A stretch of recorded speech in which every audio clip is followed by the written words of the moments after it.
It is 4 p.m. We're bringing developing news. And the stories behind the headlines. This is Storycon. I'm Regina Lay. I'm Ed Lingao. Some stories we're watching this Friday, a weekend, March 21. Malacanang says it has no information on reports that former President Duterte asked for asylum from China before his ICC arrest.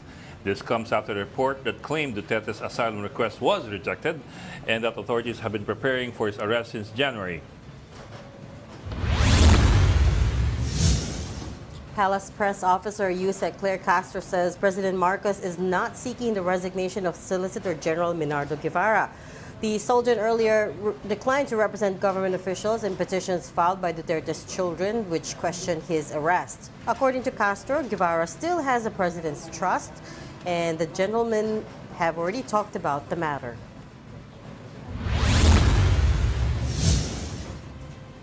The Department of Justice vows to pursue all legal options to extradite expelled lawmaker Arnie Teves from Timor-Leste.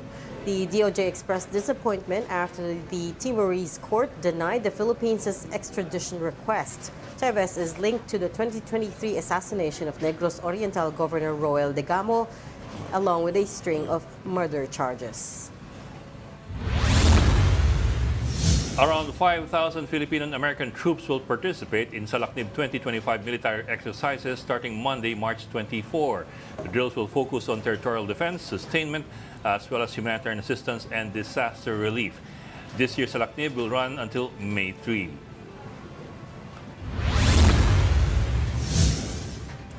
And the Presidential Communications Office has signed a memorandum of agreement with the Cybercrime Investigation and Coordinating Center to fight fake news and misinformation. PCO Secretary Jay Ruiz said the PCO will use a whole-of-government approach, work with Scam Watch Pilipinas, and will put into action fact-checking officers in all attached agencies. The agency also launched a media and information literacy campaign targeting the youth. And joining us today is Storycon's resident political pundit, very generic, Tito Rol Llamas. And from the Philippine Star, Editor-in-Chief, Ami Pamintuan. Happy weekend, Ami! Happy weekend!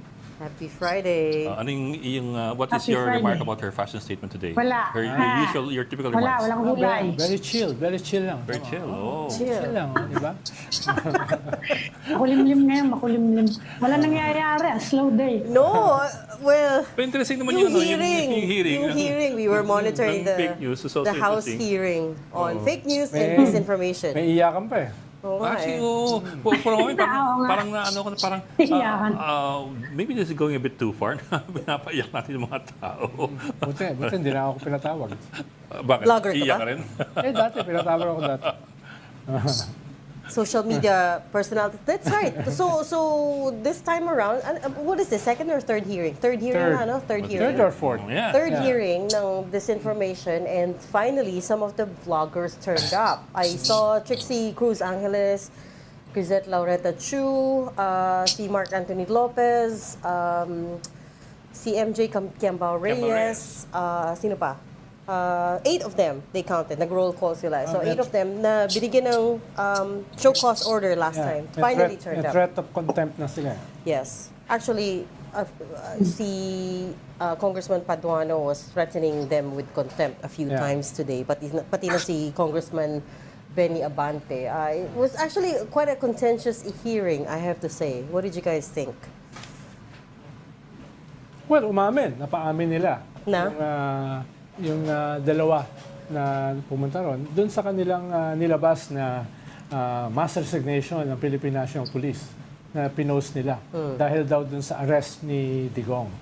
So umamin sila na mali sila ron, apologize sila. But you know, it struck me as, are they just apologizing because they're under duress? Or talagang... Of course. Yeah, because the congressmen were hammering on them, Yeah. right? Halos hindi na makasagot kasi... Hindi naman sila mag-apologize kung hindi sila ayun na nga. tininan. So is that really an apology, right?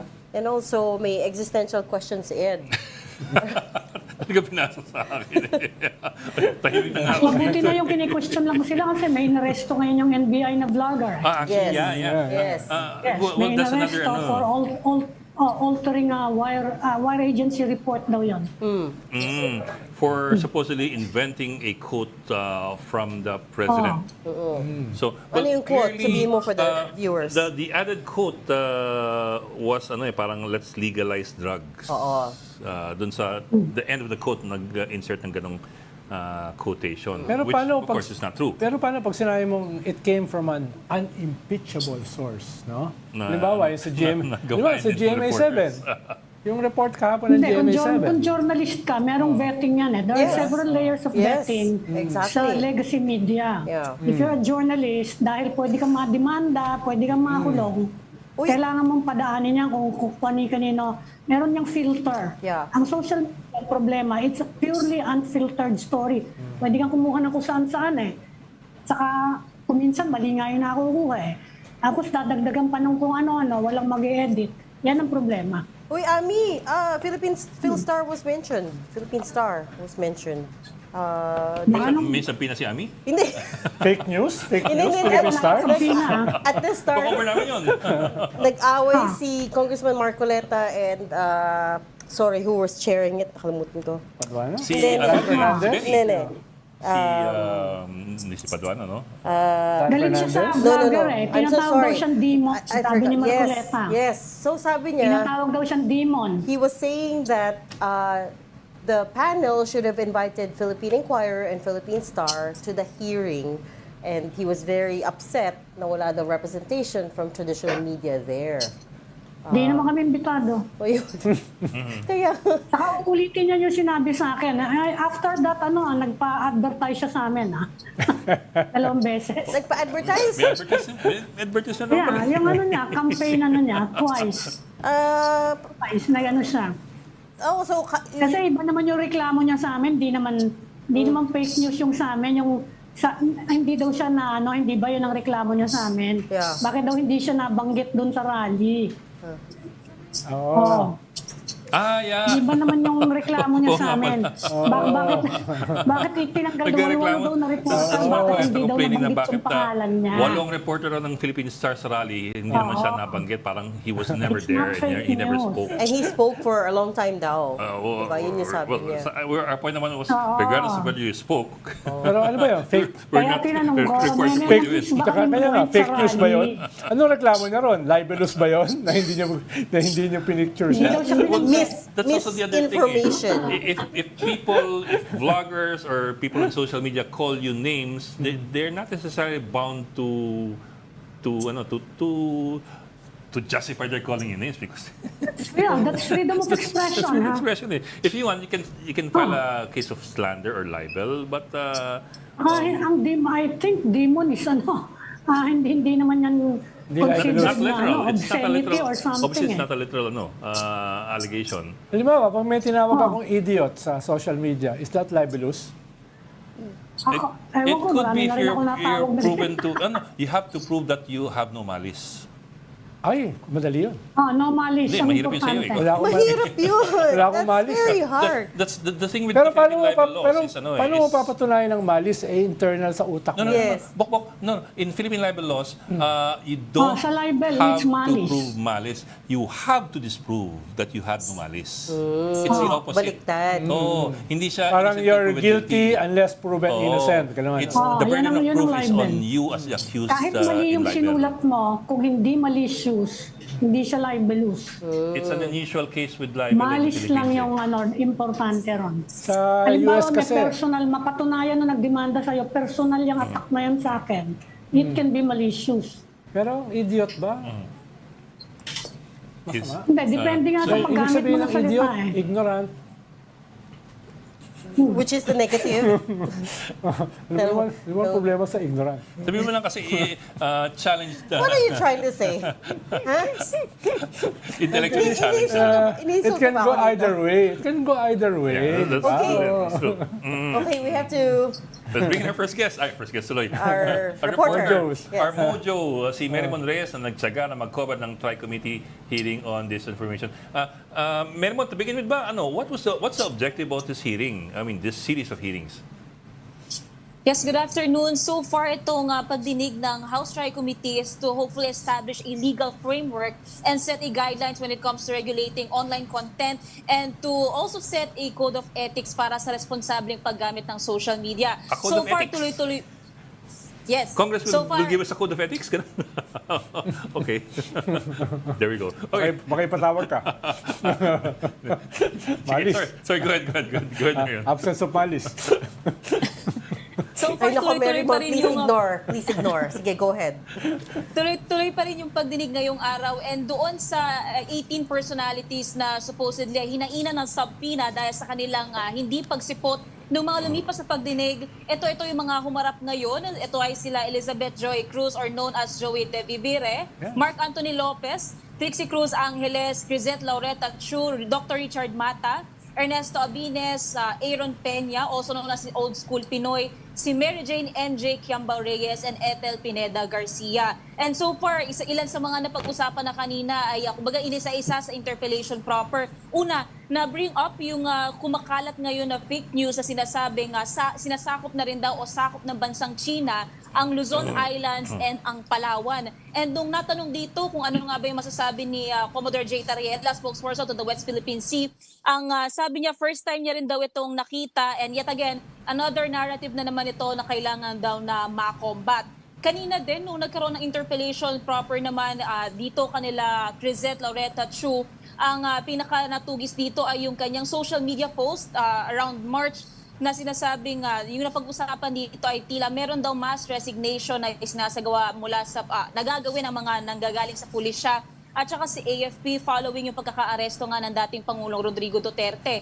Pero nung kanina, nung inalam, binusisi ito ng panel, nagkaroon ng paglilinaw pinabulaanan ito ni CIDG Chief Police Major General Nicolas Torre na walang nag-file ng resignations following the arrest of President Duterte. So dahil doon nagkaroon na lang din ng paglilinaw itong si Crisette Laureta Chu na ginamit niya yung salitang daw to echo the general impression and not to phrase it as a news item.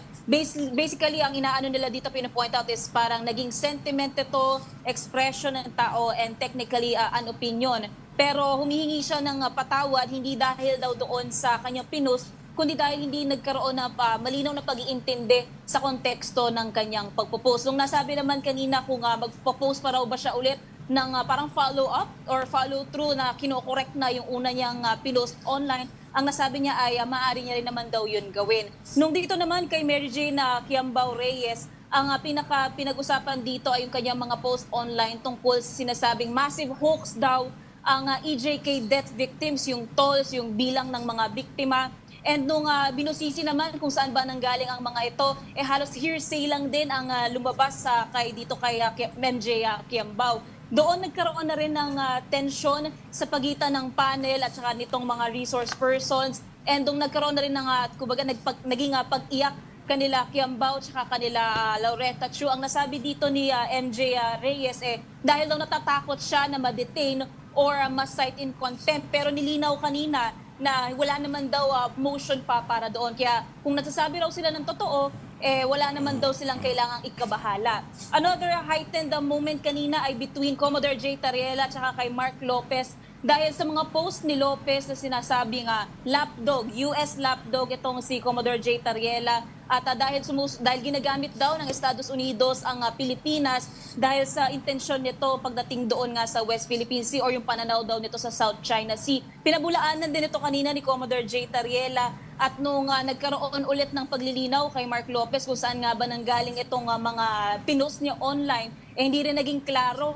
Kaya nagkaroon na lang ng pag-atras doon sa conversation patungkol sa mga pinost ni Mark Lopez. Balik sa inyo. Marymon, ang mas interest ko ay si Trixie Angeles. Dahil ito ay dating spokesperson ni President Bongbong Marcos. Ano yung kanyang naging role dyan? Ano yung tinatanong sa kanya? Dahil alter ego ito ni PBBM nung simula ng kanyang term. Yun yung pinaka-interesting dapat dyan sa hearing na yan. Kanina ilan sa mga natanong sa kanya ay kung kumikita ba siya sa pagpo-post niya online. Pero nilinaw niya na hindi raw siya kumikita pagdating sa paggamit niya ng social media. And doon naman sa mga pinopost niya online, ang sinabi niya, lahat daw ito ay pasok o sakop daw ng kanyang freedom of expression or speech. Kaya wala raw siya tila parang nilalabag pagdating doon sa kanyang karapatan na ito. But so far, Mary Moon, yung tong nangyayarin to, it's happening all over the world eh. Meron siyang yung debate, continuing debate, how much can you regulate social media, saka nga yung freedom of expression. May nabanggit na ba yung mga kongresista natin kung ano yung naiisip nilang measure para mabawasan kung na pwedeng gawin para matigil yung pagkalat ng disinformation, deliberate. Saka yun na nga, yung deliberate spread of fake news kasi pwede naman magkamali yung mga nasa social media din. Ang problema nga lang, kung talagang maliciously spreading fake news, may naiisip na ba sila na measure, na banggit? So far, Ms. Ami, yung isa sa tinitingnan dito ay yung posibilidad ng pagbubuo din ng isang organisasyon katulad ng kapisanan para sa mga broadcaster pero this specifically ay para naman sa mga vloggers. So magsisilbi rin itong quality control measure para masiguro yung responsableng paggamit at pagpo-post ng content online. Yung ilan pa sa sinisilip ng House Tri-Comm kanina ay pagdating doon sa tax policies, kung ano nga ba yung monetization schemes at programa na nakukuha ng mga content creators sa iba't ibang social media platforms na posibleng makaapekto sa kanilang pagpoproduce ng content. Bukod dito, isa pa sa tinitignan nila ay yung pag-heighten ng security and yung filtering sa pagpo-post ng content online. Nagkaroon kasi kanina ng representative mula naman sa TikTok at nilinaw niya na hindi niya raw nire-represent ang ByteDance, kundi nire-represent niya ang TikTok to be specific. At naibahagi dito kanina na meron silang digital mechanism ng pag-filter ng content bago raw ito ma-upload online. Pero napakita kanina ni Congressman Benny Abante na marami pa rin na nakakatakas o nakakapuslit dito sa filtering system na to ng malicious contents, ng even pornography, explicit contents, mga pagmumura online. Yeah. Kaya ang nasabi dito ng representative from TikTok, willing daw silang makipag-cooperate at makipag-coordinate sa mga malicious contents na ito para raw magawa nila ng action either to take it down or para mas ma-filter pa nila yung mga susunod na content related or similar doon. Right. But, KBP, Kapisanan ng Broadcaster ng Pilipinas, is a non-profit self-regulating body. Is the idea to set up something exactly like that or an agency within government? Ano yung idea nila for a body to oversee all of this?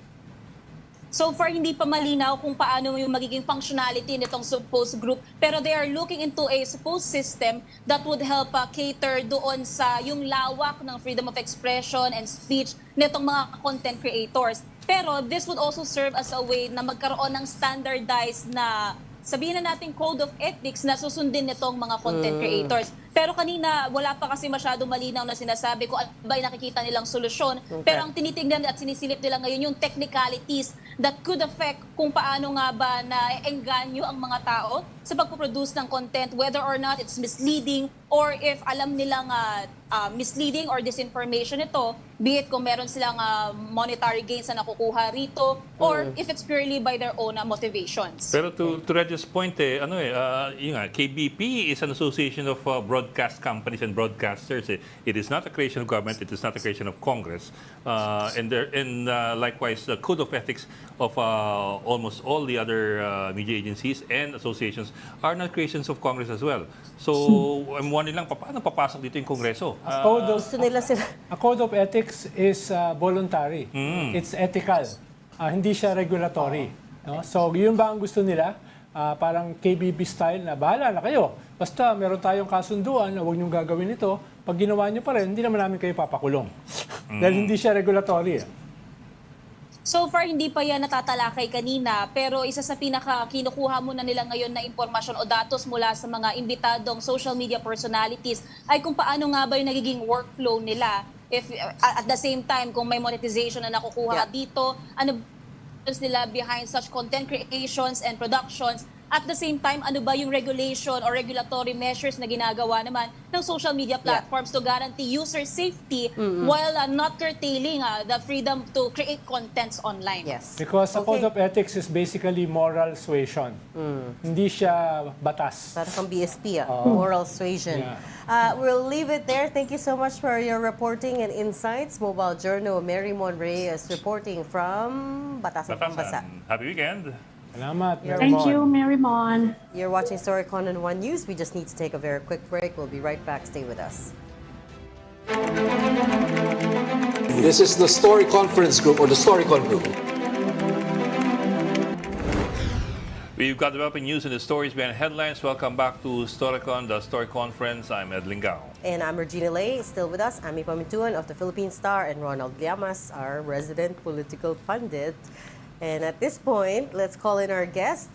We have DICT Undersecretary Jeffrey Ian D. on Zoom. Welcome to Storycon, Yusek. Thanks for making time for us. Good afternoon, sir. Good Afternoon, afternoon, Yusek.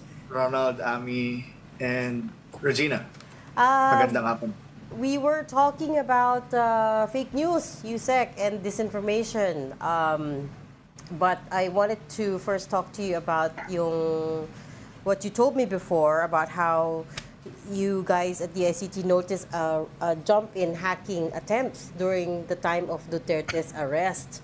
Ano nangyari doon? Correct, yes. Tell us about it. Pati daw ang Supreme Court, Correct, no. Yusek, tinitira. Hindi naman. But for example, just to give you an example, since the time of the arrest of the former President Rodrigo Roa Duterte, there was this person of interest, Santino, who has been trying to attack DILG-related websites. And then he's calling on other hacking collectives to join him or her. We don't know if it's a him or her. To attack DILG. Ang palagi niyang banner is pre-PRRD. Also, there is this Unified Cyber Alliance and Dark Army Cybersec group who is trying to promote collective hacktivism, trying to gain the support of the underground movement to attack government websites and to post. Sila rin yung gumawa ng defacement photo. It shows it says free Tatay Digong, and then they're using hashtag #GovPH. Most of these attacks don't really go through, but some did.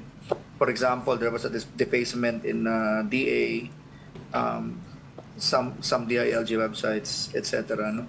So the answer is yes. There is a increase in cybersecurity incidents or activities, cybersecurity activities targeting government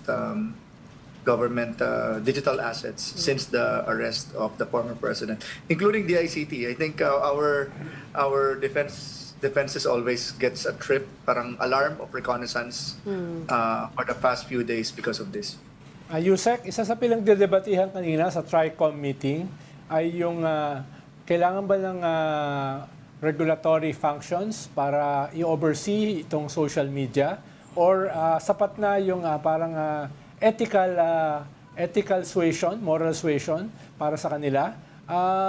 Ano ba yung kulang sa ating cybercrime law in relation dito sa ginagawa ngayong mga hearing at investigasyon sa Kongreso? Thank you for that question, Sir Ronald. No? The ICT has always been in the position that we need some form of social media platform regulation. The reason for that is because hindi natin sila makumpel magbigay ng information o magkaroon ng tinatawag na proactive way of controlling the rise of fake news. I'll give you a very concrete example. There was a time, I think that was June or July 2024, when the voice of the president was fake, as if he is issuing a command to our troops in the West Philippine Sea, diba, to retaliate. It was fake. The office of the president announced it was fake. The ICT said it was fake, and it took us about 24 hours before it is taken down. So hindi siya proactive, reactive siya. Na-monitor lang namin. It just so happened na-monitor namin. And then we reported it to YouTube ang pinanggalingan. And then to Meta and Facebook. Pero sir, what kind of what nature of regulation are you looking at? Kasi faking the president's voice and speech is one thing, I mean, pero it's fake. looking Sinabi into ng NBI, it's fake. and freeze- Sinabi ng and freeze Vera sa Files, kanila. it's fake. yes, sir. Meta refused to take it down. They said na meron namang attribution to a particular poster or to a particular group. And then it happened in the US, where libel is not a criminal offense. So they refused to take it down, but to be fair to Meta, they just put a label to it saying this might be taken out of context or it lacks context. But they continued playing that particular video. Pati yung sa China, that China owns Palawan. Hanggang ngayon, it exists in TikTok. And we have been telling, TikTok, you should take it down. So, absent a uniform code of regulations that the social media platforms should follow, this will continue unabated. Kaya we have to hold them also accountable for what they're doing. I know this is an uphill battle. This has been discussed in Washington. This has been discussed in the European Union. I know this is an uphill battle, but I think we also have the support of other governments regarding this problem. This has to stop. This has to be controlled. Yeah. Pero yun nga tatanong ko, Yusek, dahil iba kasi yung mga batas sa US eh. Diba? Yung freedom of expression sa kanila is very dominant. Lalo na ngayon sa panahon ni Elon Musk at saka ni Donald Trump. Diba? So, Correct. Anong regulatory mechanisms ang pwede natin gawin para i-mitigate yan? Dahil hindi naman natin sila pwedeng saklawin, no? So, within our limits, how effective can any regulatory mechanism para sa ganitong klaseng problema? So, Sir Ronald, you're saying anong police powers natin? Kasi Yes, they're yes. American companies, right? Most of them Yeah. are American companies. One is allegedly a Chinese company. So, well, number one, we have the capability, but we don't do it because of the lack of a law. We have the capability to block them for a period of time if they're not complying. For example, Facebook can just, be not working for the next 24 or 48 hours if there is a law that says if you fail to comply with local laws, then you will be inaccessible in the Philippines. That's one. We can also do that for other social media platforms. But I think that's the nuclear option. Another option is just to tell them there should be a Philippine office here that can be held accountable and liable for for not following the law, including laws on taxation under the Internet Transactions Act, etc., etc. Kasi isa ngayon, puro marketing office lang yung nandito. And that's the reason why, pansinin ninyo sa Congress, Meta is not appearing. Kasi they do not have the power to represent Meta. Sinasabi na they're only a local marketing office. So these types of regulations can be put in place para meron naman din, we can hold someone liable. There is I'll give you another very good example para makita natin yung how it is becoming problematic.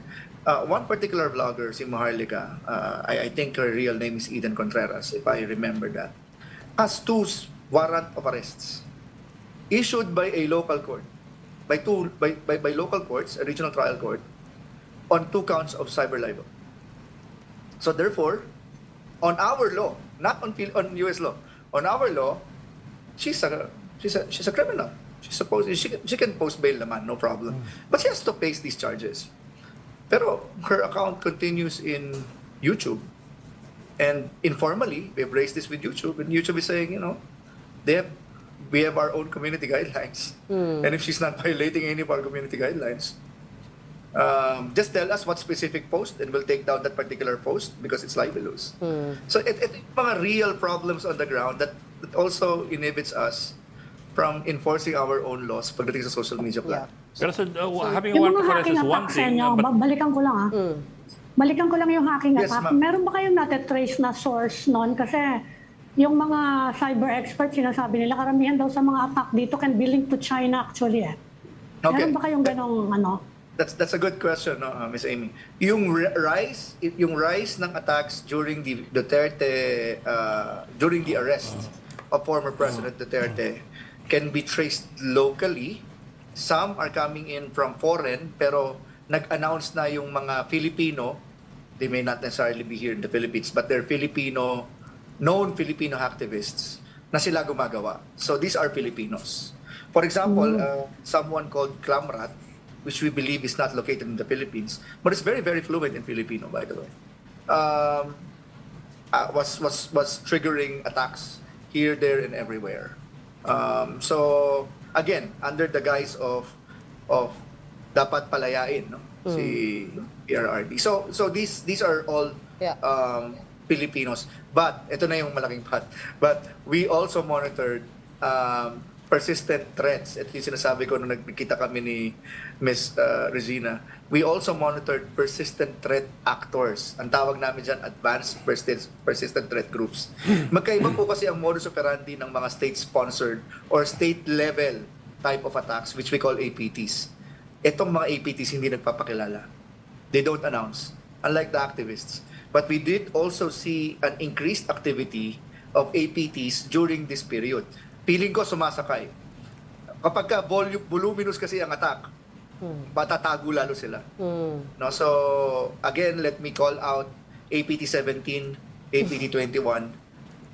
At least from its behavior, these are APTs 17 and 21 which are associated. I'm not saying it's from the I'm not saying it's from China, but which are associated with Chinese actors. And then Yung sa anong ibig sabihin ng APT? Ang alam ng mga tao rito ng APT, yung kanta niya Hindi yan. Ni Bro. Sabi ko na. Si Bruno. An APT means an advanced persistent threat. Bruno Mars. Yeah. Persistent threat. Ito po ang technical na termino namin sa mga attackers na learned. Yung talaga Ayan, learned. Ayan, naronad. full-time silang walang silang ginawa kundi gumising, umatake, magpahinga, umatake ulit. And then Interesado ako, Yusek, dun sa state level. Halimbawa, Oo nga eh. meron tayong tensions with China sa West Wait, Philippines. before we go to West Philippines Sea, yung attacks during Duterte arrest, ano yung end goal here? What were they trying to do? They were just trying to take down the pages. They were trying to disrupt operation. Ano yung end goal? Well, the end goal to embarrass government. To say that government is walang silbi, inutil. Kasi ang sinasabi nila, halimbawa, makikita nyo naman sa mga post na yan, sabihin nila, ang alam nyo lang, wala kayong magawa kundi umaresto ng isang tao, di ba? Di nyo naman kayang depensahan yung sarili nyong bansa. Puro ganun. Pero sir, And then specifically, always yan. yes sir, They're specifically sir, always yung calling APT. on free PRRD. Yes sir, specifically yung FPR. APT sir, yung APT, yung advanced persistent threats, during the time of the arrest of the former president, could you give us an idea by how much yung jump o yung increase ng activity? And more or less, what kind of activity are we talking about? Also defacement ba? Also attempts to, or were these attempts to get into the mainframe and so on down the line? APTs are always attempts to gain access to critical databases of government. And their target is specific. Their target is usually Philippine Coast Guard, OPDICT, law enforcement like NBI. Yan ang target usually ng mga APTs. So yes, there is an increase in APTs, but mahirap din sabihin yung increase because APTs, like I said, are persistent. Yeah. It is possible that they have been there for quite some time, lying dormant. And ngayon lang namin nakita activity because sumasabay sila, no? So, same as fake news. Dumadami din yung fake news na may kinalaman sa China, West Philippine Sea, Palawan, etc. Ayun. Sumasakay eh. Parang nagtatago doon sa, how do you call it? Parang pinapalamanan mo. Di ba? Marami kang sahog. So, tinatago mo yung sarili mo sa loob. Si Ronald had a question about West Philippine Sea. Yes, dahil marami kaming karanasan yan dati. Dun sa civilian convoy. No, may website yan, talagang ang daming attempts. At clearly, ayon dun sa mga IT experts namin, may mga may mga indications that all of this came from China. So hindi ko alam yung mga Neanderthal ako pagdating sa ganyan. Pero Hindi ka learned. Pero hindi ako learned. Pero yung mga Gen Z tsaka millennials, kabisado nila May mga binabanggit sila ng mga so may ganyan din ba tayong monitoring, Yusek? Yes, we have a National Security Operations Center now active with 32 agencies, including the Philippine Coast Guard connected to it and the Office of the President. So we can monitor. Magkakonting technical lang ako. ang pinagkukunan mo niyan yung tinatawag na indicators of compromise. So I can invite you actually to our NSOC. Makikita mo parang nakamap saan nanggaling, paano yung method of attack, anong vulnerability yung inattempt, etc. etc. So per stage, nakikita natin yung attempt. Ang nakakatakot nga hindi namin nakikita eh. So after that, we manually verify after initial attempts. Last year, we monitored 5.4 million attempts to government lang, to government websites. For this year, I think dito lang sa Duterte, I don't have the exact figures right now, but dito lang sa Duterte issue, nag-increase na yung malicious attempts to 2 linggo pa lang nasa 80,000 na yung malicious attempts. So medyo mataas. But we're still trying to look into patterns. Pero yun nga, it's but we're defending. That's the good news about it. May lumulusot, may nakikita kayong post sa breach forums na may lumalabas. Tapos marami rin talagang fake news. Marami nagsasabi na kiniklaim nila na attack nila.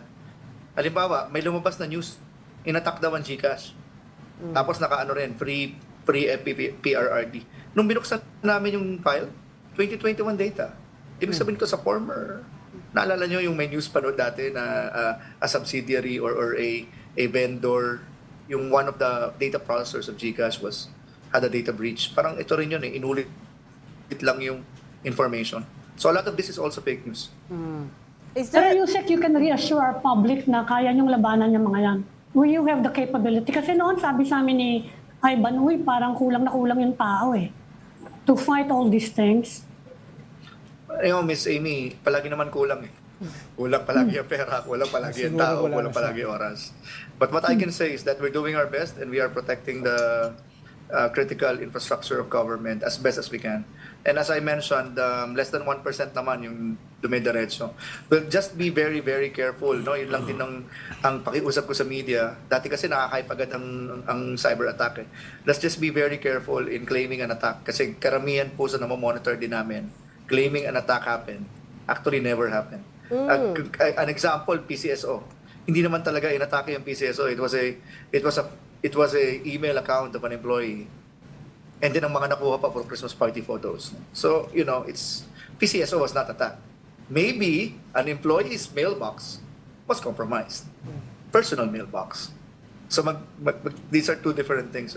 And you know how it is with hackers. They wanted to what do you call that? Sensationalize the attempts.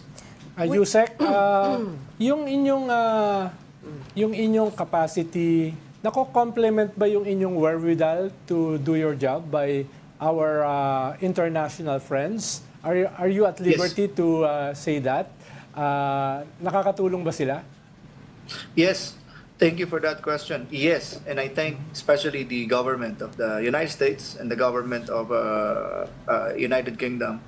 They give us advanced, actionable, real-time information on what would happen, on probable attempts on against government sites, not only government sites, but sometimes against our fintech. If there are fintech targets, if there are bank targets, if there are cryptocurrency targets, they give us actionable intelligence. So the answer is yes. Yung China, hindi tayo tinutulungan. That was I don't know with joke, DFA. Then may cooperation, di There's ba? no agreement. I don't think there's We have a agreement. cooperation agreement with them, di ba? Yeah. No, I'm just a very practical person. No, I don't know with DFA, but my desk as your cybersecurity chief DICT, my desk has not yet received such information as of this moment. Okay. Ayan. Sir, pakapal lang. Okay. Just to qualify, so you're looking at some sort of SOCMED platform regulation, not SOCMED That's correct. regulation. I suppose kasi there's a difference between the two. Yes. Yes, we wanted a SOCMED platform. We wanted this to be platform-centric. Yeah. So we wanted the platform to do better in proactively implementing our own law. Ganun lang. Actually, ang may model na yan, Singapore. Example sa Singapore, pag sinabi ng kandidato sa eleksyon, hindi ako yan. Wala nang niho-niha. Wala nang community guidelines. Wala nang investigasyon. You are ordered to take it down. Yeah. Kasi sinabi na niya, hindi ako yun eh. Yeah. So it's fake. Pero yung hindi ba ginagawa ng ngayon ng Meta? Marami na silang tinake down for coordinated inauthentic behavior. Merong ganun you can actually send complaints to them na itong grupong to, ganun-ganon. Yes ano naman. pang pwedeng idagdag doon? That's correct. Pero the difference is right now, we're under their community guidelines. And so, it's up to them whether they will take it down or not. Yung binigay ko example kanina, yung sa Polvoron issue. Pero kapag kasi meron tayong batas at sinabi natin, we're saying this for national security, ito ang guidelines dyan, ito yung batas dyan, you take it down. Yeah. Pero Don't have a choice. Yusek, anong epekto dyan nung bagong policy ng Meta na tinanggal na nila yung karamihan ng kanilang fact-checking system? That's correct. Yeah. So, pero rin. meron pa rin content moderation. So, tinanggal nila yung fact-checking. Ibig sabihin, okay lang mag-post ka ng kasinungalingan. Yeah. Pero may content moderation pa rin. Ibig sabihin, meron pa rin rules against hate speech, discrimination, harmful behavior, fraud, under the rules na lang ng Facebook. So, hindi na nila, parang sinabi lang ni Meta, it's very hard to check if you're factual or not. We don't care. Yeah. What we do care is that if your speech is hateful, discriminatory, or was fraudulent, parang gano'n. Okay. We'll leave that there.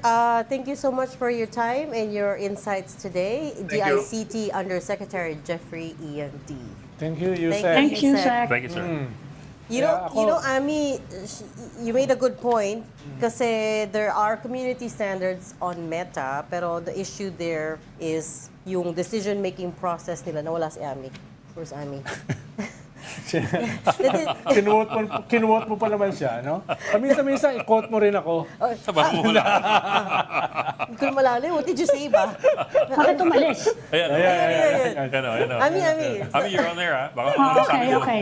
Isa-side kita. Oo nga, I can hear you. Kasi Yeah. Ronald, kulit ni Ronald. Ano masabi niyo There was a good point about yung community standards ng Facebook. The issue right now is yung decision-making process nila on what gets taken down and what doesn't is very opaque. Nobody has any access to that outside of them. So yun nga, like Actually, pati mga Duterte supporters nagre-reklamo doon, Oo. Yung opaque system, Dati naman ako, na-take down ako dati. take down ka. And then sometimes, pati yung obviously fake, like for instance, I was selling something online and then a scammer reached out to me, ni-report ko na scammer, nandun pa rin siya. He wasn't taking down. So, it's very arbitrary, is what I was Akin, trying to never say. pa nangyari yan eh. Dahil wala akong Facebook, Ayun wala lang, akong Instagram, wala akong kahit ano. So, never pa nangyari. Nagtatelegrama pa yan eh. So, bakit hindi ka nag-recuse? Nagpupunta siyang PTNT. Ayun, may phone ka at least. Magpapadala ako Hallmark greeting card yun. So it's... People don't know what that is, ha? Oy, Yung nga nga, hindi na naman. but you know, there's a disconnect here kasi as far as the ICT is concerned, social media platform regulation ang kailangan. That's the gap in the law. What they're doing at the House right now is geared more towards It's content regulation. content regulation. Content Which regulation. is different, two different Sometimes things. Anong problema dyan? Sometimes they disagree with the facts. Sometimes they Mahirap disagree yan, with oo. opinions. Yes. But Yes. everybody's entitled to their Mahirap opinion. yan. Yeah. I think Kasi kahit yung criticism hindi kakapareho nga yung may mga congressman na galit sa amin dahil hindi nababanggit yung pangalan nila. Ayun, re-regulate ba nila yon, di ba? Yes. Di ba medyo mahirap, medyo it's a slippery slope, napakahirap mag-regulate ng content on social media. Yes. Sa broadcast siguro medyo madali kasi ayan na nga, nasa screen, it's recorded, madaling makita. At saka pwede mo sabihin, napapanood kayo ng mga bata, hindi kayo pwede magsabi ng ganyan. Yes. Hindi kayo magpadala ng ganyan. Pero yung sa SOCMED, ewan ko kung paano gagawin nila dyan. And also, as Ed was saying, do you really want the government to be To tell you what's Yes. what's right and Yes, wrong? exactly. Right? Big brother. They do that naman. They tell us what's right and what's wrong. Big But they want brother. them to be imposing their version of right on you and say, this is the only true news, everything Yeah. else is fake. Yeah. Because all Kaya nga, administrations tinatanong ni Ronald, can he use tried that word? Di ba? to push their own Eh narratives. sa amin, okay lang sa amin yun. Do you want them to be the arbiter of truth is the question. And I don't Pero think... government ba yan? Dahil halimbawa, naka-attend ako ng isang forum 2 years ago ng mga social media IT firms. Sabi nila, ang crucial dito is big IT.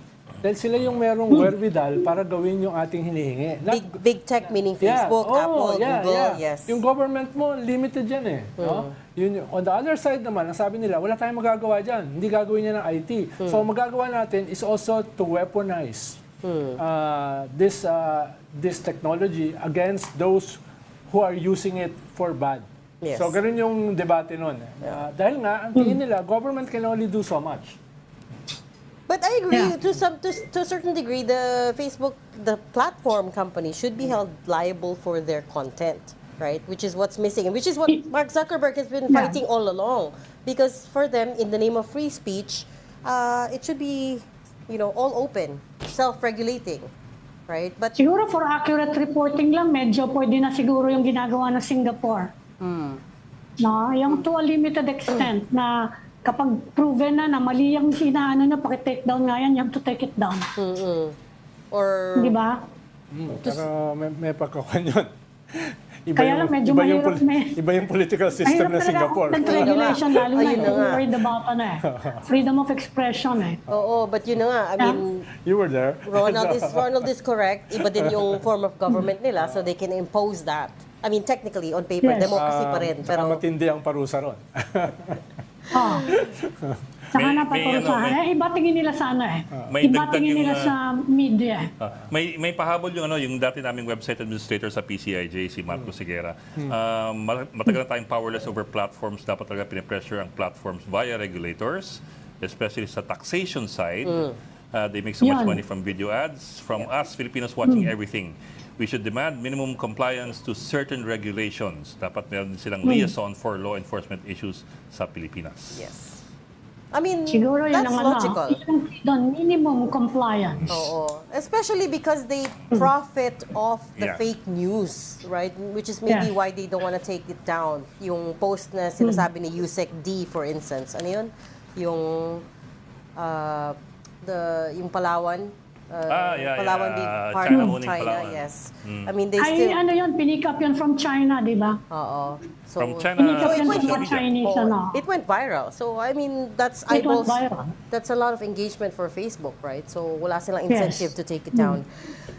But that is all the time we have for today. Wala pa yung announcement? Wala pa yung announcement? Oo, meron na daw eh. Wala pa. Meron na ba? Wala pa. Naghintay pa tayo. Okay, we're waiting for an announcement from... Let's not sin lang. Ang announcement, happy weekend. Ayun. Big announcement later. Thank you so Hinihintay much din nila Ami yun. for joining Storycon today. Ami Pamintuan, Editor-in-Chief of the Philippine Star. Ronald Llamas, a resident political pundit na wala sa Facebook. Happy weekend. Join us again on Monday at 4 p.m. for Storycon. I'm Gina Lane. I'm Ed Ligao. We are One News all sides all the time. At least message. This is the Story Conference Group or the Storycon Group.